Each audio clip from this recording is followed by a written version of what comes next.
Hi, this is Xhoxaj Moses, and you're watching True School Sports. All right. It's personal between me and you, and I'm going to do you some serious harm, you big stiff idiot. The untouchable True School Sports Empire proudly presents something the boxing game's been missing. Hey, what's going on? It's your boy BT, and I came here to talk some boxing with the thousands of True School Sports subscribers. Now, this is my official post-fight review for Chris Billiam-Smith versus Xhoxaj. This is a video that I should have did earlier, but I'm doing it now because I wanted to get my thoughts out there on this fight because Chris Billiam-Smith's a guy that with me ever since, the Isaac Chamberlain fight, I can confidently say I become a fan of the guy. Shout out to him on that magazine. I don't know if you guys can see him, but that's the Chris Billiam-Smith Isaac Chamberlain magazine. He made the wall. So he fought a guy in Xhoxaj in this fight that really wasn't a known commodity in boxing. Like, I'm a hardcore boxing fan. I didn't know nothing about no damn Xhoxaj. And I'm a nerd when it comes to boxing. But he was a fighter from Kosovo, could box and move a little bit, had heavy hands. And listen, he didn't lay down. He came to win, but I really do think that Isaac Chamberlain fight improved Chris Billiam-Smith because we saw him in this fight, not just fighting the normal Chris Billiam-Smith fight where he goes in there and he just kind of like barrels down on top of you and pushes you back and just overwhelms you with physical brute strength. No, that's not what he did. He actually was doing a lot of boxing, a steady diet of jabs off that back foot. We saw counter right hands. We saw when Xhoxaj would close the gap, we saw Chris Billiam-Smith dip that left hook to the body and land what he needed to land to kind of, remind him that he's still Chris Billiam-Smith. And, man, that knockout in the 5th round, it was set up not off of him looking off of it and not him looking for the knockout and not him even pressing for the forward, but it was done off of boxing. He ran him into an uppercut, bang, it landed him into a big, right uppercut. Stunned him, and then he came maybe 5 to 10 seconds later with a left hook, right hook, uppercut combination, and he had him out cold. I mean, he flatlined Xhoxaj, and that's what you're supposed to do. When people have these high expectations of you coming out the strength of a big win like he had against Isaac Chamberlain, and you're fighting an unknown commodity, you want to go out there, you want to show your level, and he did that in this fight, and he didn't just do it in the way he normally does. He did it showing different things. So that, to me, that shows a fighter that's improving. That shows a fighter that is ready at this juncture in time, at this moment in time, to go ahead and fight for a world title. And it looks like the route he's going to go is that route with Jai Opetaia, and that's going to be an amazing fight because we saw Jai Opetaia when he fought Marius Briedis. He's got the boxing skills, he's got the grit, he's got the counter punching, he's got the power, he's got a lot of brilliant tools in his own right. But at the same time, Chris Billiam-Smith is a guy that's improving fight by fight steadily. And I just think it's his time to go out there and show that he's world championship material. So it's going to be a good fight. Richard Riakporhe, who gave Chris Billiam-Smith the loss early in his career when they fought for the British title, he was doing some commentary. And that's obviously a fight that will be looked at if they can't secure a world title fight next. And he said, listen, if I fight Chris Billiam-Smith again, I'm going to knock him out, and it's going to be quick. And he seemed very confident about it. So that's a fight that I think that they should look into if they can't secure a world title fight.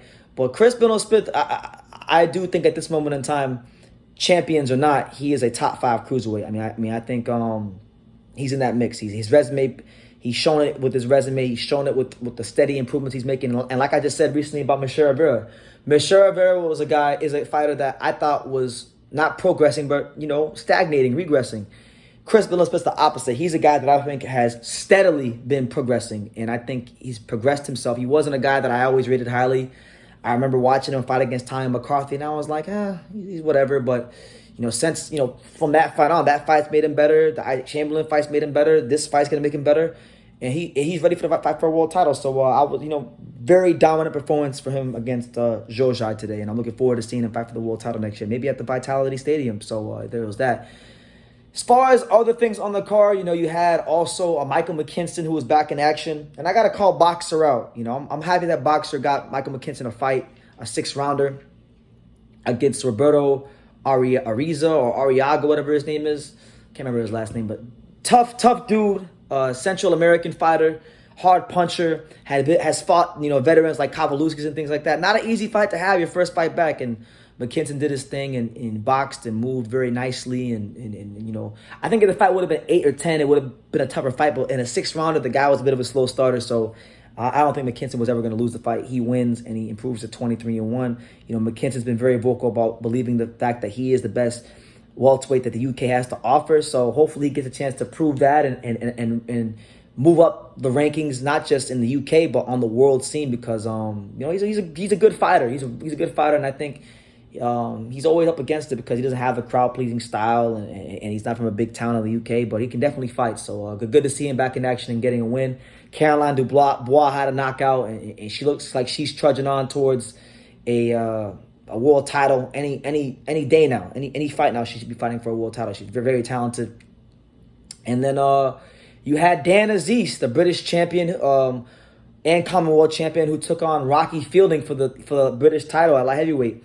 And we know Rocky Fielding was very famous for the fight with Canelo.